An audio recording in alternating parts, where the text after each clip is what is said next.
Alright, what's up? What's going on, guys? CaptainMonk here. In today's game, playing some Wukong in the jungle. But this isn't just Wukong. This is the reworked, updated, completely changed Wukong. And I realize saying completely might be a bit of an overstatement, but let me just go ahead and dive into the changes with you guys. But before I do, the first thing I want to mention really importantly, as like a disclaimer, is I'm going to be critical. I'm going to complain. I'm going to point out flaws with this because at the end of the day, Riot has come out and saying that this is a very first draft and they want feedback. So this is me providing feedback. So don't give me too much flack in the comments for complaining that it's not perfect and it's not like Wukong being like the best champion in the game. You know, I want him to be the best he can be so that he doesn't need like, you know, a bunch of reworks like Rise, right? Like I would say the Rise reworks have been a fail because they continually need to do more reworks for the champion. It's not a long-standing kit. So all this to say, I want Wukong to be a champion that when he gets updated, it's good. He's good to go for like at least half a decade or so. Anyways, got our Nimbus Strike at level 1. Not much has really changed in that department, but where you will feel things change is level 2 specifically. And I'll explain why that is because we're really getting our decoy. But before I show that, I do want to show the first passive. We have 2 passives now as Wukong. The first one, Crushing Blows. I don't like how they ripped off the name from your old Q, Crushing Blow. But it is what it is. But we'll come back to that in a moment here. Just watch the decoy.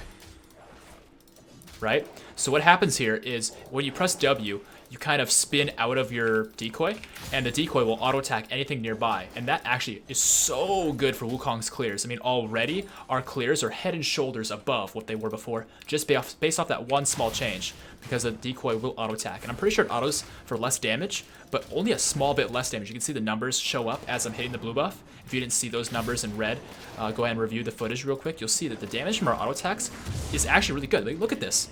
I have 2 potions still, and I used my smite just there, but like, I didn't need to. Like, the clear is actually super good. So already, for Jungle Wukong, your clear is significantly better. You can see the auto attacks from the decoy. Yeah, they're just slightly weaker, but barely, and that is excellent. It's also important to note those decoy auto attacks do apply on-hit effects, so you are able to maybe get Duskblade auto attacks or Sheen auto attacks, whatever have you, with those decoy auto attacks on your opponents. Now I'm just going to look to get a ward down over here by Hecarim's Raptors, because I'm pretty sure he's already done those. But I feel like this is... Oh, hey. Maybe where we'll find him. And you can see Wukong is actually nutty early game right now. It's actually so strong because these decoy auto attacks are so powerful, dude. That guy just got absolutely dumpstered. Alright, and his red's still up. Oh my god, I'm about to ruin his whole entire day, man. Oh boy. So let's go ahead and bring this into the brush. So kind of coming back to Concussive Blows, the first passive here, how this works, you can kind of see it here, is there's a number 5. The reason that is because I've stacked up my passive 5 times. Now each stack is 4% bonus damage from all of Wukong's stuff to that target, but only for Wukong. So it's kind of like a Black Cleaver, because it's kind of like Armor Shred, but my teammates can't benefit from it, only I can benefit from these stacks. You can see 2, 3, 4, and 5, and yeah, you can kind of see how that progresses. So this is a huge buff to Wukong, because what it means is that although actually Riot did nerf the damage on my Q and the way it scales, and they nerfed the AD ratio on my E, I'm able to progressively do more and more damage the longer I'm in combat with champions, which is especially good with my ultimate. Now, I didn't realize that Maokai was dying right there. I don't think I could really do much to this Nico since she's pretty healthy and close to tower. So I'll just let her push out, then maybe swing back around after Maokai TPs. And for now, we'll just get ourselves the Scuttle Crab and then move forward from there. So yeah, first passive, I love it. I think it's great. It's a great way to buff up my damage in a way that's not bursty. And I think this guy has smite. He's just going to smite that. Mine was up in a few seconds, but we can just fight him a little bit. I just don't want to overstay here since Nico's right there. And you'll notice here, actually, I look like I have Gargoyle's Stone Plate. The reason that is, and I'm going to first just kill this Hecarim. Okay. The reason that I look like I had Gargoyle's Stone Plate is because my second passive, which I'm just going to get my potions flowing here. I probably should have done this sooner, actually. That's fine. We live. No big deal. Okay. Come back around. So it looked like I had Gargoyle's Stone Plate because I'm 100% sure that not only was Hecarim and Nico there, but Zed was within range of my passive. Now, if you don't know what the range of your passive is, just hover it, you can see it's really big. So if 3 champions are within this range, I'm getting the benefits of my Stone Skin. And the Stone Skin benefits, if you read that there or just want to go back and pause, you can see that I gain a lot of armor mattresses, like a 30 plus right now, and it scales with the extra stats for those I build. So you can be a really good tank now as Wukong as well, and I think that's excellent. And we'll just clear the Raptors so you can see the decoy doing a great job auto-attacking a little bit to help us out. So I feel like that pretty much well summarizes what is new with Wukong's passives. I love these passives. I absolutely adore them. The only thing I might want to see differently is maybe instead of armor and magic resist, maybe it should be damage reduction, whether it's a flat number based on the champions nearby, or if it's a percentage. I'm not totally sure, but I feel like there might be some room for improvement for Wukong when it comes to the damage reduction numbers there, whether, again, it's armor, magic resist, or flat damage reduction. Anyways, we're just going to finish up the Krugs here, and I'll start talking about the Q in a moment. I just want to finish these up, and boom. Okay, so the first thing with your Q is it has a passive now that after using an ability, you have an extra auto attack that has buffed range, and that buffed ranged auto attack is always going to use the same animation as your Crushing Blow, or what is now called your magical golden staff. Now I'm just going to take a moment here to finish this. This is kind of why I want to quit the Krugs, because I know my money and I know how much this costs, and finishing this in one back is excellent for us. By the way, if you guys are enjoying the game or just want to support the channel, whatever it might be, I am not going to hesitate to encourage you to rate the video. I would really appreciate it. It does help very, very much. But one thing I will say, just a little bit of criticism, is I think for the Q, I think the Q is the one of the spells here that has the most, maybe not potential problems, but just like the most criticism from me. And that is because I think having the bonus range on this spell, like that makes sense because I press Q and then boom, I have extra range for the next auto attack. That makes sense. But when I use my Nimbus Strike and then I have bonus range, it just kind of feels, clunky, feels awkward. And I'll show you exactly what I mean right here. When I decoy in as we normally would. Now, boom, boom. You see how I do the over-the-shoulder crush, crush twice? That to me seems a little bit clunky, and I'm not sure I like it. And maybe it'll grow on me, but those are my initial thoughts. Now, I'm pretty sure Azir, yeah, he's got that, so let's clear that guy up. I did see Hecarim right here, and I'm going to ping for help, and I'm going to see if he'll just walk with me, because if we walk together here... Oh, that was a good combo, actually, bringing the Hecarim back into my ultimate. Very nice. I liked that. Okay. And from here, I'm just going to rotate in towards Hecarim's jungle and see what I can take. Because I'm sure there's something. There's got to be. Not the wolves. I might also just go and take their bottom laner's lives. Oh, here we go, the blue. Just getting the blue first. But yeah, the clears for Wukong are so much better now. He really feels like a good jungler now because of the way this decoy functions in the jungle. So the next thing to mention here is... yeah, I would just kind of finish what I was saying before, though. I would prefer to see more range on the Q, but just for the Q. I don't want this passive where I have... let's just do this. I don't want this passive where I have this bonus range on other auto attacks that aren't my Q. To me, that just feels pointless. It's not entirely pointless, but it just doesn't feel right. It feels clunky. Beyond that, we have extra healing, actually. Now, this is actually great for Wukong. I love being able to heal. But in the same moment, I just... It just feels almost pointless to me. No, not pointless. That's a bad word to describe it. How do I better describe this? Sorry, I'm kind of distracted because I'm taking the dragon here. It's just the sort of thing where, like, healing for Wukong is excellent. But like this, I'm not sure. Because when you think about it, crushing somebody over the head and then healing off of it, it's just like, huh? Is that really how you heal off of somebody? Like, I guess there's a lot of champions in the game that have, like, you know, weird ways to heal off of others. But for me, Wukong healing off of using his magical golden staff just feels really strange. Anyway, just gonna chunk that guy, show him we mean business, and dip on out. And from here, I think I'll get our raptors. Just kind of checking out the rest of the map, making sure I'm not griefing by just talking about the Wukong changes all game long.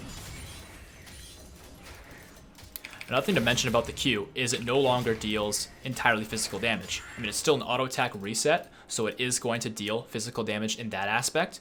But it also does bonus magic damage, 20 bonus, and that scales up to 100 at max rank. I don't know how I feel about this. I mean, in one way, it's kind of great because, well, you're getting mixed damage now as Wukong, so you can deal both physical and magic to effectively, you know, make it so that your opponents can't just build one stat to evade your damage. But with that said, and man, it seems like bottom's really struggling here. I'm on the way down. Oh, maybe Azir just gets the 2v1. I think he does. But then again, this Janus kind of quick. We'll come in for the drive-by. Boom. Oh, the auto attack was midair. We don't get it. That's okay. Let's go back. And actually, how much does Dustblade cost? We're close. I'll just get a few components and boots for now. I'm getting Dustblade, although lethality Wukong isn't exactly as good as it used to be. He's more of a sustained fighter now rather than a burst fighter. But I still think Dustblade's really good. I'll kind of explain a few reasons as to why that might be. And wow, you got destroyed there. Yikes. But let's just finish clearing first. So yeah, to kind of summarize, I think this spell, I would rather it be a skill shot, where up close, it still behaves very similarly, but I would like to see it so that when I'm in lane and I want to poke somebody, if I hit it at max range, in the range like 175 or 200, instead of just the 125, because the 125 is really small, I think then you can have a little bit of mild CC, and I think that'd be really cool. But as is, it's not bad. It's definitely a huge improvement off of what it was. I just think it's just a little bit weird. It's a little bit clunky. Also, the sustain, I feel like if you're going to give sustain to Wukong, just try and give it to him in a different way. And this guy is just going to feel all the pain. I'm sorry, buddy. You're just too behind.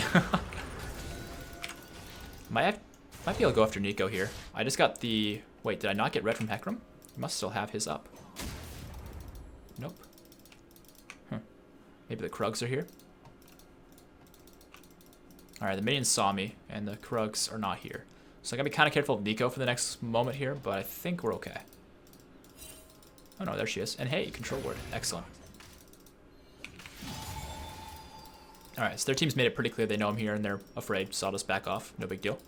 I think I'll just head towards the red, but I might just base beforehand so I can finish Dustblade. So yeah, I think this should scale. The bonus magic damage, I think this should scale. Because yeah, it scales off your AD because it's still an empowered auto attack, so I get that perspective. But I think if you're going to put magic damage on this, why not put an AP ratio on there just so people can do really cheesy AP builds? That'd be hilarious. Because the cheesy AP build is kind of gone now because there's no AP ratio on the decoy anymore. So I would really like to see there be an AP ratio here and maybe here just so you can do AP Wukong. Just for the shits, right? Just to make it fun. Because all the coolest champions that are being released at any point throughout League's entire history had variety in how they could be built successfully. Maybe there's a best build, but at least you had a little bit of variety. Whereas with Wukong, it's always felt like you had to go AD, and if you went AP, you're basically trolling. And I would just like to be able to do like a Lichbane Hourglass build, because spinning Golden is so much fun.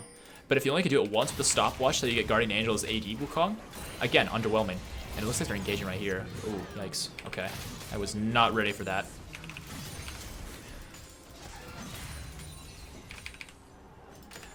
But yeah, as far as the decoy goes, I feel like it's pretty self-explanatory just based on what you guys have seen so far. Let's just hold that thought, though, as we insta-kill this Ashe, maybe. Or the Janna. Come here, Ashe. Got him. Excellent. Okay. Can we go mid? Do we want to go mid? Wait, there's a ward here. But yeah, so no longer does it spin. You still have the same stealth, and as you rank the spell up, the mana cost increases, but alongside the mana cost increasing, it also increases the duration the decoy will stand there auto-attacking, which can be very, very good. It does place on-hit effects, so if I am running away from somebody, I can actually place my decoy behind them, and the decoy's auto-attack will trigger Dustblade to slow them, which makes it really easy for me to get away. Which is actually a really nice little thing they added there, and I think that W's perfect. Like, this is really good. Like, I would have liked to have seen the decoy be able to move and stuff, but the fact that it can auto-attack and place on-hit effects, I think is pretty excellent in itself. And yeah, I'm just kind of chilling before the dragon comes up. Are they trying to kill Ezreal? Nope. Alright, yeah, let's just do dragon. The final thing to really mention here, since the ultimate is pretty much the same, there's one small detail to mention with the ultimate, but we're not there just yet, so we're not going to worry about it, is the E. The E is pretty much the same, but what is different is they've improved the way the decoys that's kind of split off of the main Nimbus strike. And, oh man, hold on. Alright, we got the dragon. I'm just not sure whether I want to stay in here or not. Yeah, let's just leave, because we can bring Yuumi with us. And you'll notice there, my stone skin, by the way, when we have stone skin right now, it looks like this, where we have gargoyles, even though we don't have gargoyles. And, oh, the DC, that is unlucky.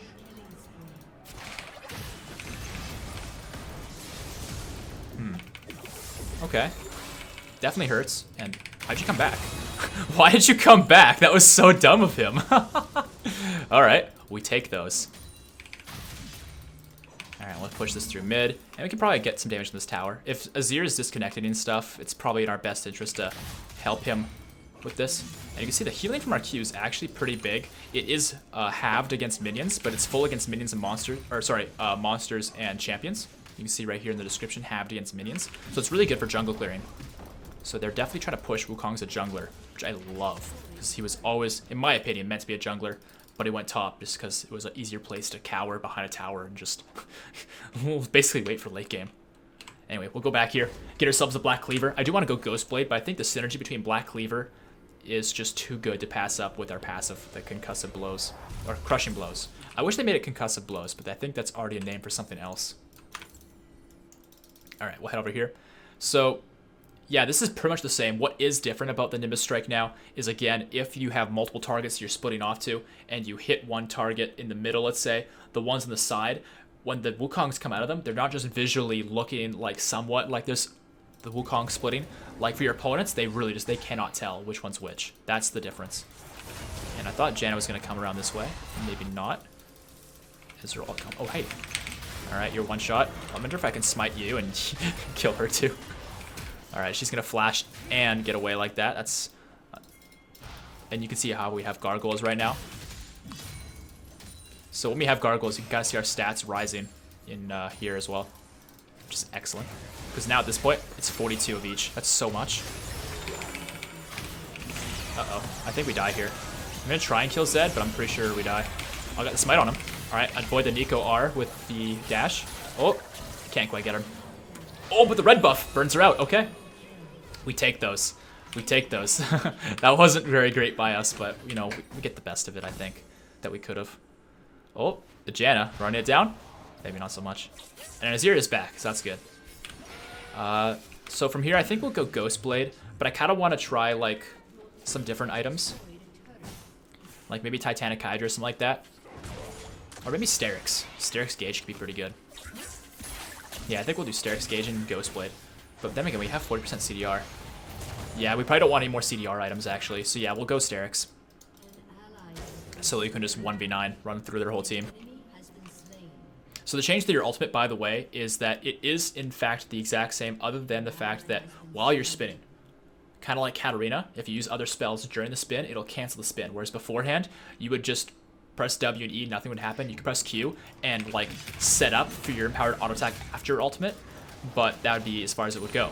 Now, if you press any spell while spinning, it will in fact actually cancel your spin, which I'm not sure I'm a fan of yet. It might just take me some time to like have that grow on me, because I never really had a problem with my ultimate spinning more than I wanted it to, because you could just press R again to cancel it previously. Now, I'm pretty sure the Ashe just warded this area, so she probably knows I'm coming, but I might be able to get at her before she can react. Maybe. Yep. Oh, okay. I'll smite her. Run away. Oh, Azir. Okay. We got Duskblade back, so just beat on her with auto attacks because I was in the brush. And, I probably should have tanked tower. I was actually hoping Maokai would get in range to do that, but yeah, that's my bad.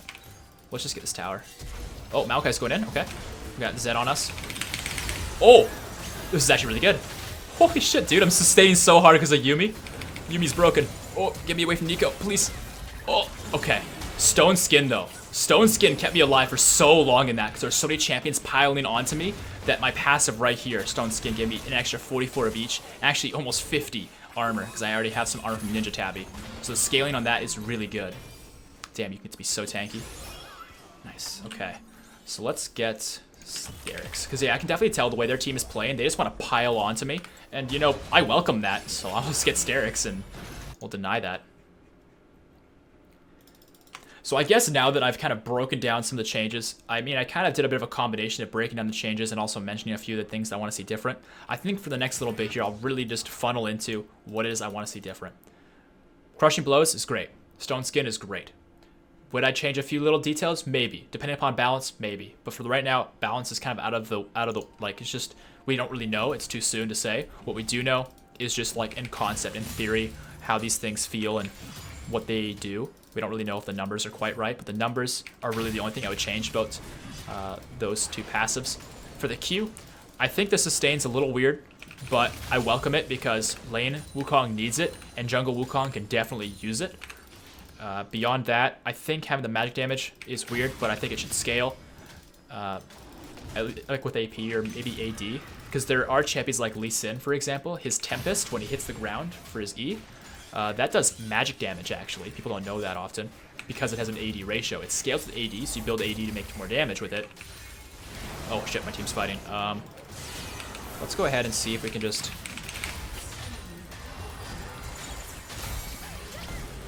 Okay.